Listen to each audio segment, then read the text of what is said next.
Hey, cuties. Orange, you glad to see me?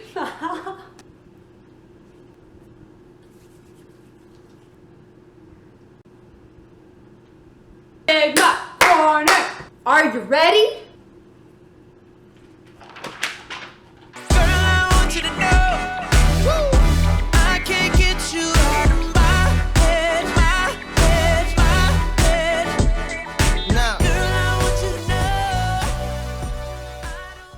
Hello everybody, welcome back to Kerygma Corner. Holy Week edition. It's Wednesday of Holy Week. And today we're going to be talking about Judas. Yike. But I want to start with a story. Let's dive in! I was visiting a downtown basilica a few weeks ago. The church is breathtaking and it remains open throughout the day for visitors or people who are wanting to come in and check it out or pray. As I was praying inside the church, I heard the doors open and a homeless man came in. He was very obviously suffering from drug abuse and or a mental illness, and I watched as he headed straight for the altar towards the tabernacle. My heart began to race a little. Jesus was right there. What was he going to do? He strode right past the tabernacle to the back and was looking around. He came off the altar, approached me, and asked me if I knew when the priest would be there. I told him I wasn't sure. And he began to explain to me that he was looking for some sort of healing or forgiveness. He didn't know if there was something or someone in this church that could help him. I was very moved. And I just told him I knew that Mass would be offered later, and he left.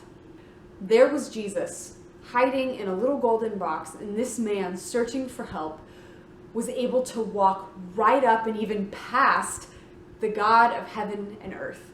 In that moment, the divinity of Jesus was hidden so that that homeless man could approach him.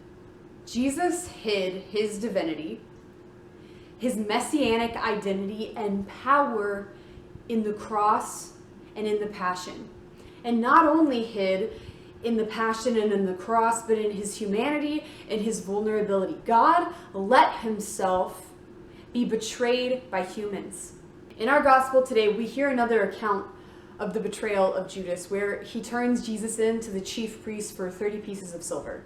Judas, like most of the Jews at that time, was expecting the Messiah to be a strong military leader that would come and overthrow the oppressors of the Jewish people.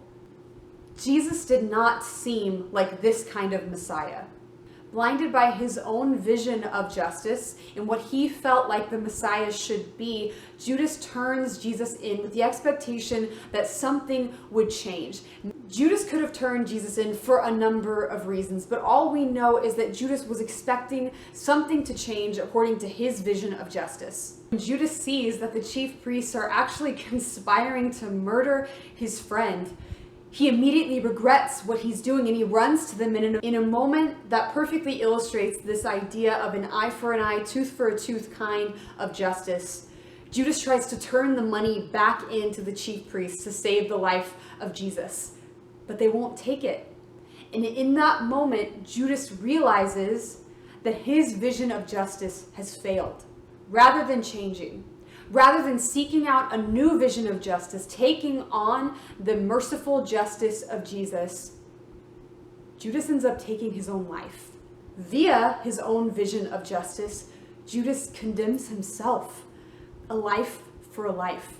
His vision of justice blinded Judas from being able to see Jesus and his messianic identity hidden in the cross and in meekness and in humility. Jesus died and rose for Judas too. He gave him everything undeservedly, even sharing his last meal with him. Jesus hid his divinity in the cross and in his humanity. Choosing to take on our human flesh made him totally vulnerable, even so much so that God could be beaten and crucified, could be turned in and betrayed by his best friends.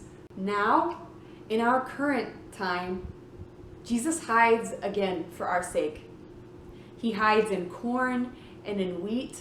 He hides in the Eucharist.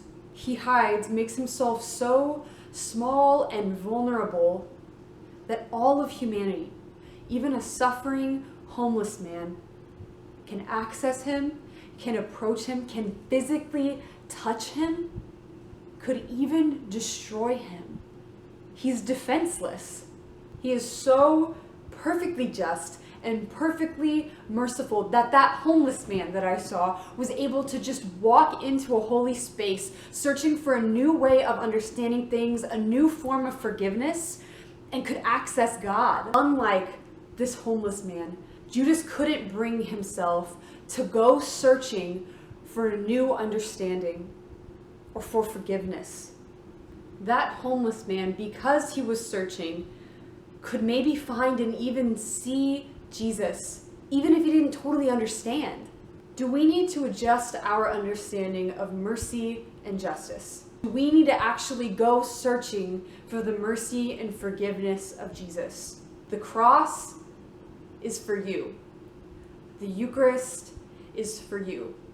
I pray that this Holy Week we can come to a fuller understanding of the gift of God that's present to us, of the Messiah hidden in the bread, that we're able to adjust our perspective of justice and mercy and realign it to His. God bless you guys. I'm praying for you this Holy Week. Please continue to pray for me. Be on the lookout for more videos. Don't forget to like, share, subscribe. Gross. Check out the St. Faustina website. The link is below. You can find information on live streaming our different services this Triduum and different events and things that St. Faustina is doing in order to keep you guys engaged. I'm praying for you guys. God bless you.